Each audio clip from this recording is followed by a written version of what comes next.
Hello and welcome back to another video. This is video 7 in the series of Terraform and Azure. In the last few videos we've learnt the basics of Terraform. We've ended up building a resource group and a couple of storage accounts. And in this video we're going to continue with our scenario build. So let's head over to the slide now and have a look and see what we're going to build. So we've built this resource group and we've built a couple of storage accounts. So I think the next best thing to do is going to be build the virtual network and the subnets and the NSGs. So let's head over to our client machine and get started. Okay, so we're where we left off before. Let's just check the Azure portal and see what we actually have deployed.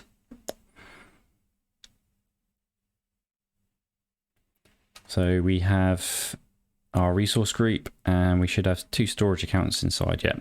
So let's put our first VNet. So let's head over to terraform.io and have a look and see what's involved in creating a VNet registry, providers, Azure, documentation. Let's search for virtual network. So it should be in here somewhere. Azure virtual network.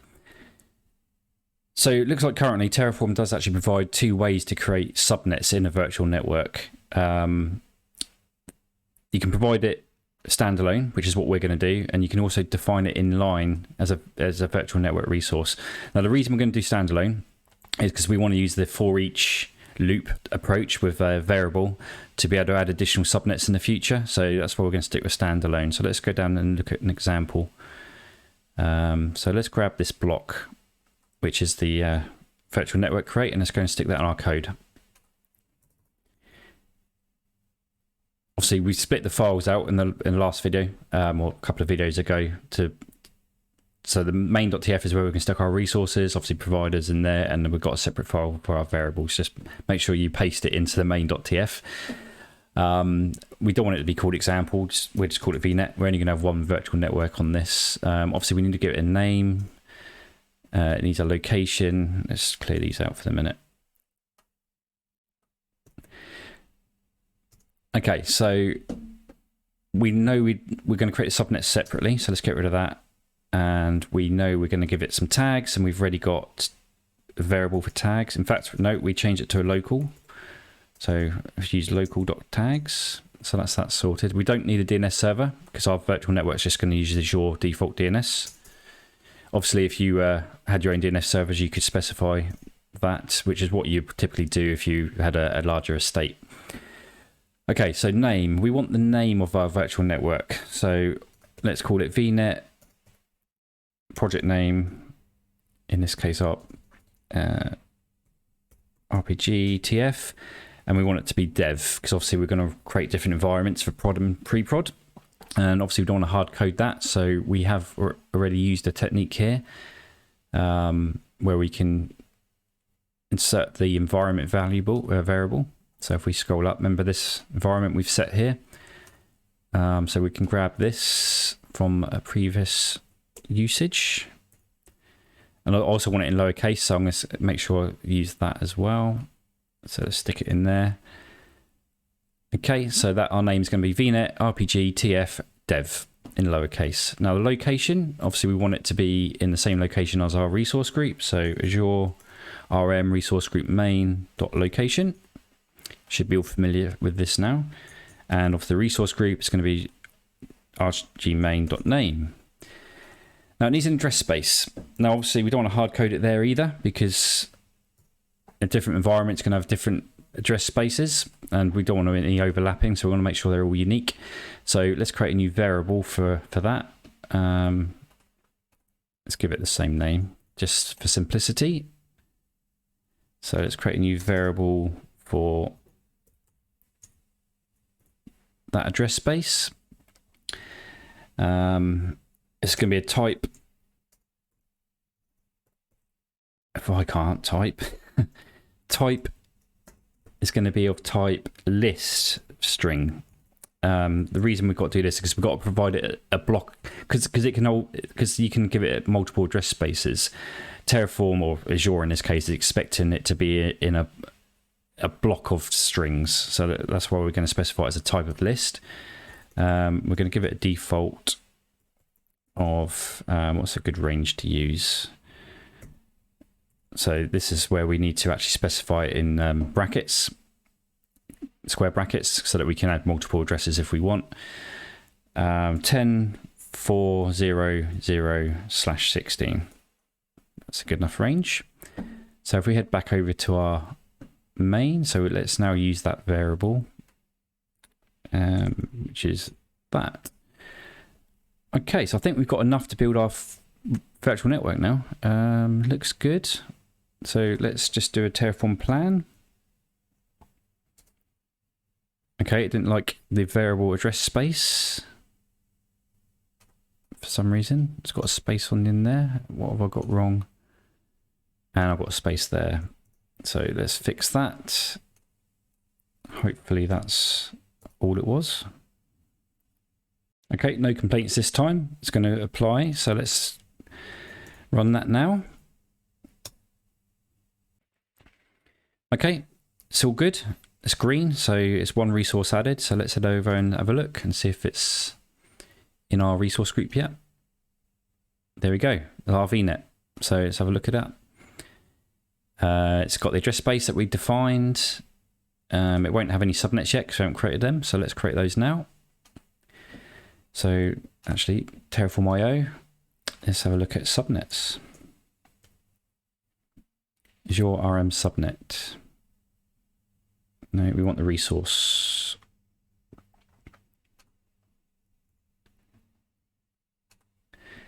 Okay, so looks like this block here will do. So let's grab that and put it in our code.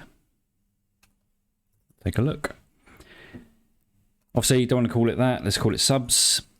It needs a name, a resource group name, some prefixes. We don't need this for the moment. Let's keep it simple. Right, so let's do, so we know what resource group name it's going to go into, and it's going to be RG main, and obviously the location's also going to be, sorry, the network name that it's going to be attached to is also going to be, I think it was, what do we have it as? VNet. So this one here. So it's going to be in that resource group. It's going to be in this virtual network. Good. Now we've got address, got these prefixes again to deal with. So obviously, let's quickly have a look at our slides again and see how many we need to create. Where is it? There we go. Let's go back. Right, so 1, 2, 3, 4 subnets. Now, I'm not going to create the app one, the gateway one yet. We'll do that when we do the application gateway video. So one for web, one for database, one for management should do. Let's switch back. So let's create some variables for this as well. Okay, so let's create a new variable and let's call it subnets. Now, we're going to use the type map again because we want to create objects with key references and key values. So map of any, and we're going to give it some defaults.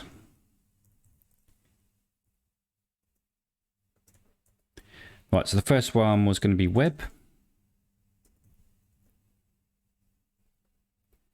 And we want one for database. So these are going to be the key names that we can reference later on when we do lookups in the code, and actually are going to be the names that we give to our subnets. And we want one for management.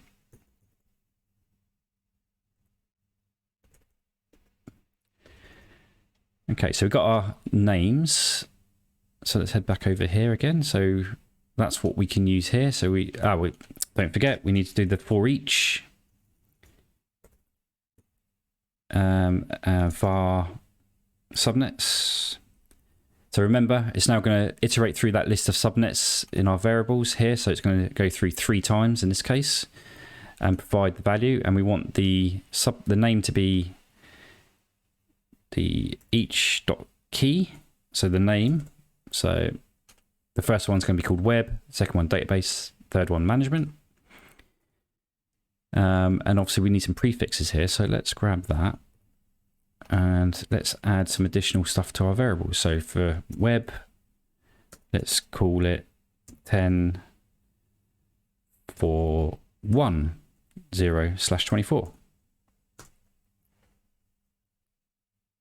Didn't like that. That's because I didn't do that. And for database, let's give it .2. And for management, .3. In a third octet. So these are just basically splitting down the subnets into this range. So there's a big block of 16 there, and we're creating /24s.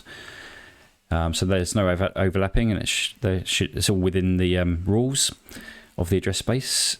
Okay, so we've got some subnets and we've got some prefixes. So let's now change this to each. If you remember, it's value, and we can call, in this case it's address prefixes, which is the key name of each one. Okay, so that looks like it should work. So it's going to create 3 subnets, give it a name of the key, put it in this resource group. Actually, didn't put the name on. And then it's going to put it in this virtual network. Okay, let's see what that does. Okay, there's a problem here. The argument name defaults is not expected here. Did you mean default? Okay, so obviously I've got a typo. It should be default. So let's see whether that's fixed it.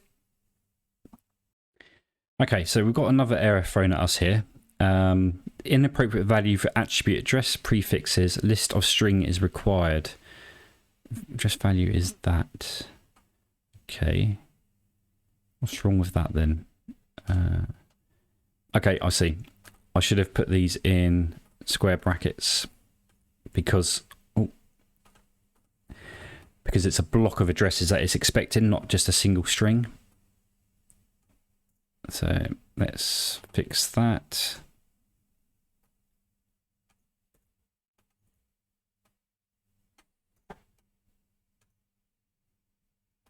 I'll just do this. Yeah, that was a lot quicker, just doing that. Right. So something still doesn't look right. Why are these different colors than these? What have I got messed up here?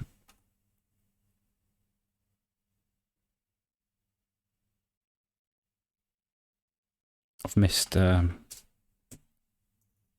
close bracket there. I've lost it somehow. There we go. That's better. Okay, so that should be good now. Let's run it again. Terraform plan. Okay, no complaints this time. So it's going to add 3, so our 3 subnets. So let's run that and see what we get. Okay, so that looks like it applied successfully. 3 added. So let's head over to the portal and have a look.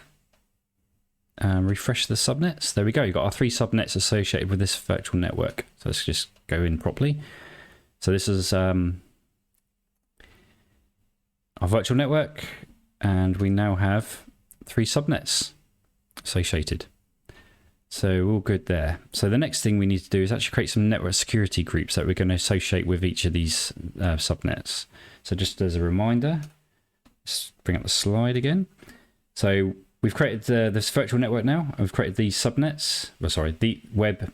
We've created this virtual network, these subnets, web, database, and management. And now we're going to create the NSGs for each one of these. Okay, so let's head over and have a look at network security groups.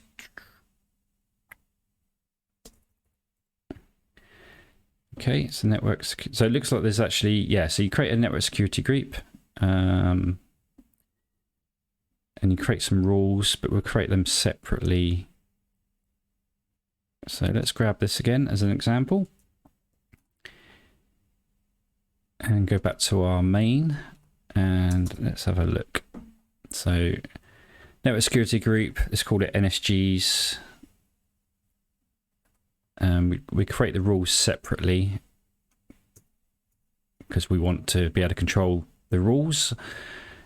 And obviously tags, we'll give that locals.tags. Right, so what's the name of our NSG? The location, well, we know it's going to be in the same location as the rest of our stuff. And the resource group name we're going to place them in is obviously going to be RG main. That should be .location and RG main .name. So that's that bit sorted. Now we need a name for our NSG, and well, that's it really at this point. So we're going to want 3 NSGs. So let's head over to our variables and let's create one for that variable. Let's call it NSGs.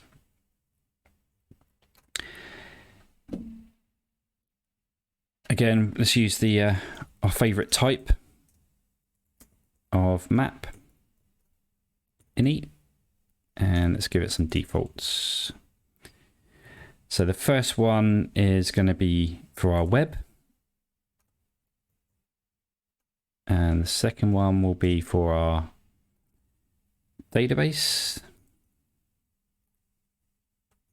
and the third will be for our management.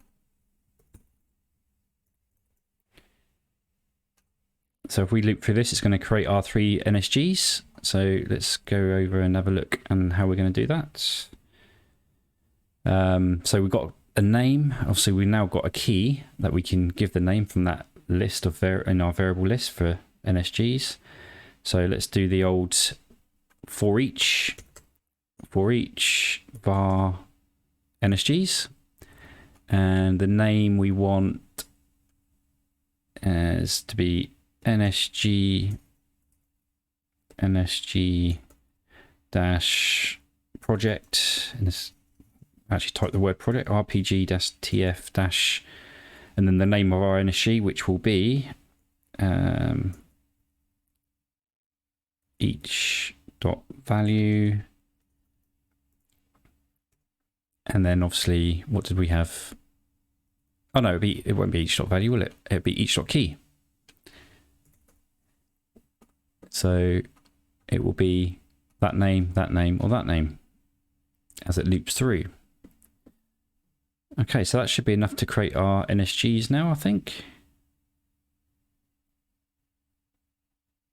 I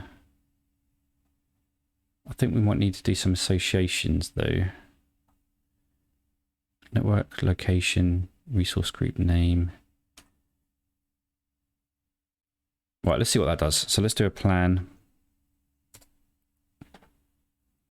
Okay, that completed with no errors, so let's apply that. Okay, so it's claimed it's been successful. Let's go and have a look. So if we refresh this now, we should have some network security groups appearing. There we go. So we've got our 3 NSGs, one for the web, one for management, one for database. Let's have a look at one of them. It's got some default rules on there. It's not associated with anything yet though. So it's just there as an object ready to be used. So let's have a look at that next. So there's actually this network security group association as well. So let's have a look at that. So it looks like it's this one here. So it looks like a nice simple one. So let's grab that.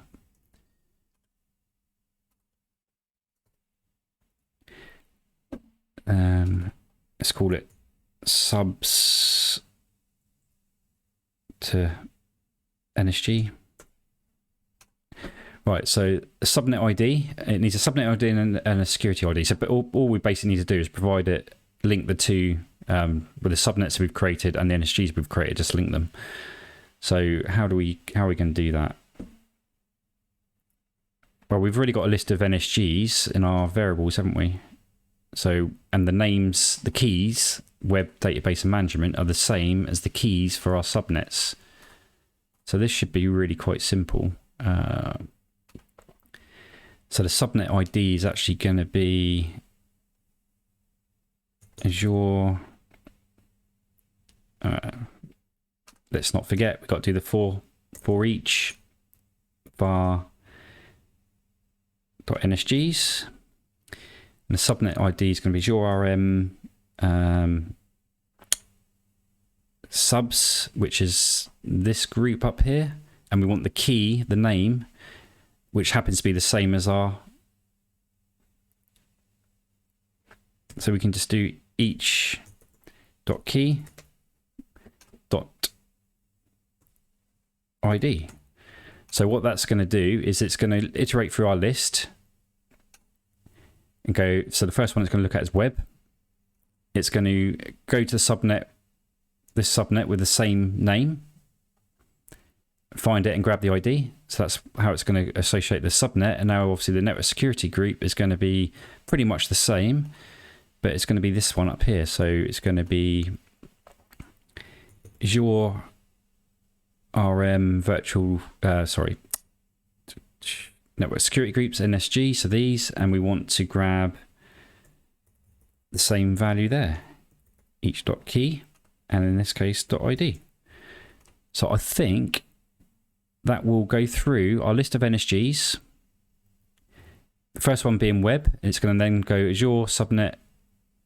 So it's going to look at this object, grab the subs, and look for the object with the key of web and grab its ID. So it's going to associate to that subnet, and then it will do the same for the security group, and it will loop through and do the same for database and management. So that looks good. Let's do a Terraform plan.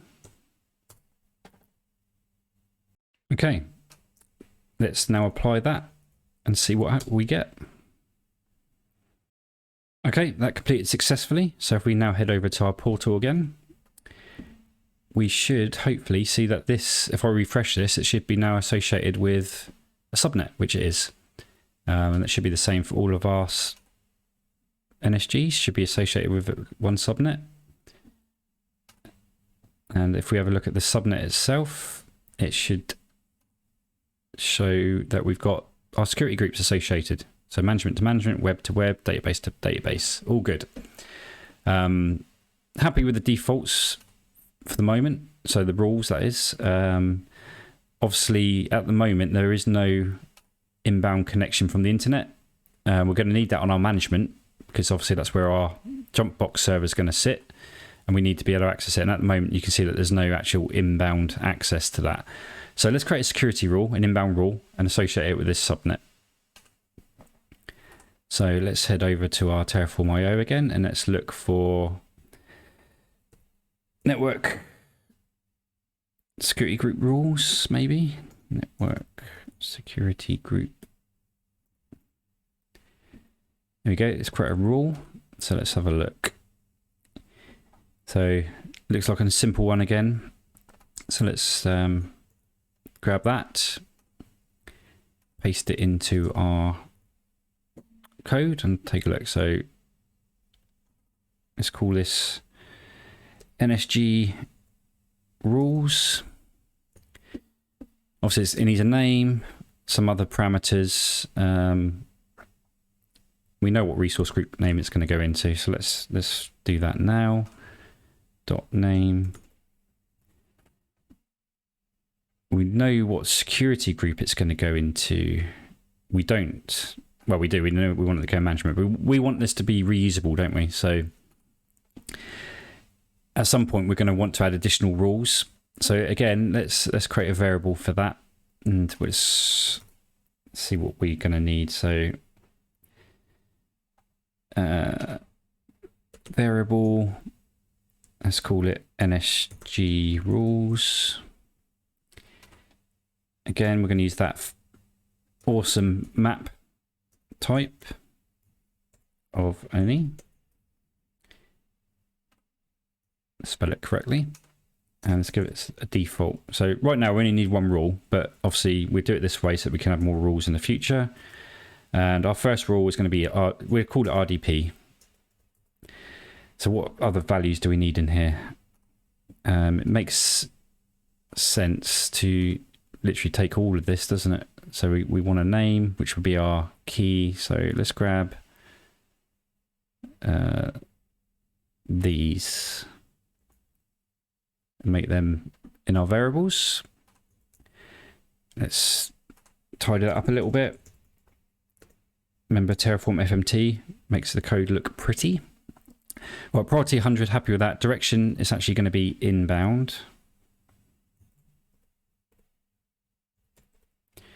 We want to allow, and it's going to be TCP, the source address, source port destination range. Well, we want RDP, so that's 3389. That's the port number. Source address prefix. Now, I think we'll change that to prefixes because we want to be able to add multiple addresses in there. Now, what are we going to add in there?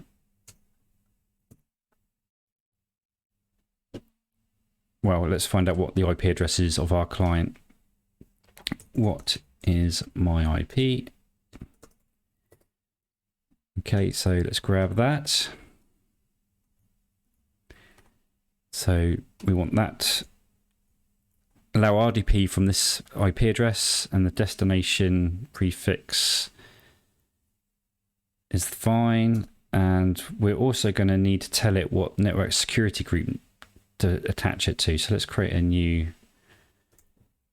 network security group name there. Oh. Let's try typing that again. Network security group name. I must have missed that off the copy. And we want that, in this case, our rule to be attached to our management. So let's give it that value.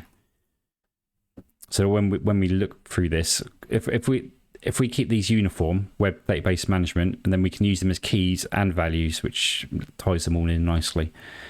Okay. Right, let's head over to this again. So now we've got priority.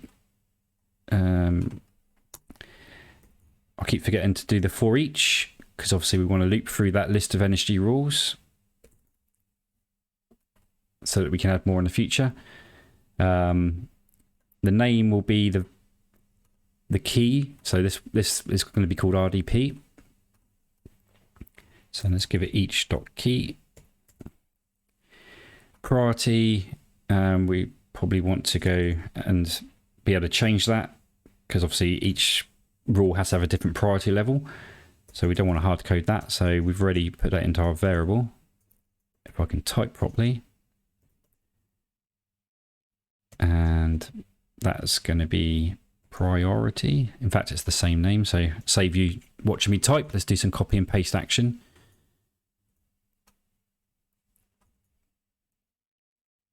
In fact, let's just quickly populate all of these.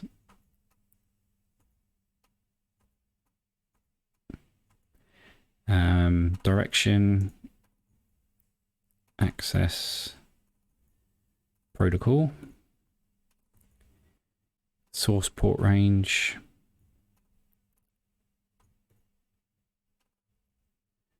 destination port range,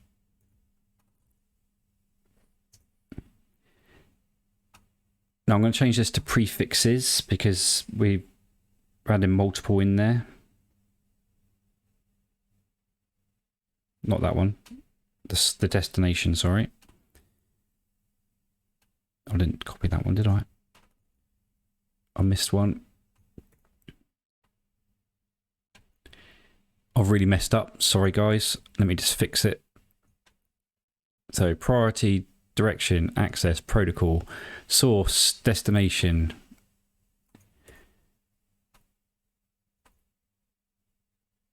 Destination address prefixes we're going to put in there instead, because we're having multiple values.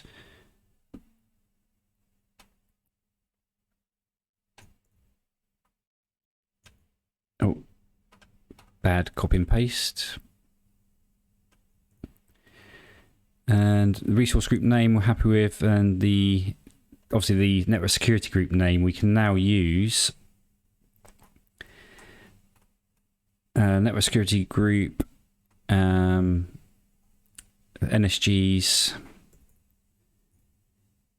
and because we've given it a uniform name, so we can use each.key.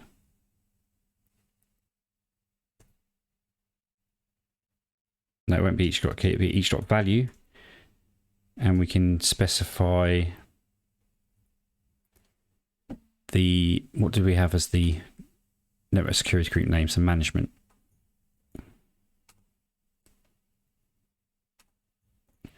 So it's going to associate it with that NSG of the name management. I think that's right. Let's have a look. There's a lot of copying and pasting, so I'm sure I've created some errors somewhere. Network security group name, destination prefix, all looks good actually. Well, let's find out. So let's do another plan. Okay, so we do actually have an error here. The value network security group name is management. A string is required. So I thought it was a string. Network security group name. I just realized what I've done. It should be .name, not the object. So yes, I'm calling this. So what we're doing, we're calling NSGs with the key name of management, and then we've got to grab the name of that. And that's what I missed. So let's try that again. Terraform plan. Okay, another error. Destination prefixes. Each value has an object of 9 attributes. Okay, I'll see what I've done wrong there. I've really messed up. It's the destination prefixes. It should be that. I actually changed the source prefixes is the problem. So that should be better. Source address prefixes. Source address prefixes. Okay, let's try again. Okay, another error. And it's because I haven't got a space. So, oh, sorry, I had a space at the end of that protocol. We'll get there in a minute, guys. Let's try again. Another error, guys. Looks like another special of my typing. Expected direction to be one of inbound, outbound, got in boomf. So, again, check your spelling. Inbound. Let's try again. Hooray, we got there. It's finally completed the plan without any errors. So now let's apply that. Fingers crossed we won't get any errors. Okay, completed successfully. One added. So let's go and have a look. So back over to our rule. It's our management rule. So if we refresh this now, we should have an RDP inbound rule added. There we go. There's our custom rule, allowing access from our client machine. Okay, so I think that's it for networks in Terraform. Let's quickly bring up the slides again and see what we're going to work on next in the next video. So we now have our virtual network, our subnets and NSGs. So let's, in the next video, I guess we'll start creating the servers. We probably need to start with the key vault actually. So we'll probably do manager identity and key vaults, get that established. And yeah, well, thanks for watching the video. If you did enjoy it, please hit that like button. And if you want to see the next videos, make sure you don't miss them. Hit that subscribe button. Until then, take care.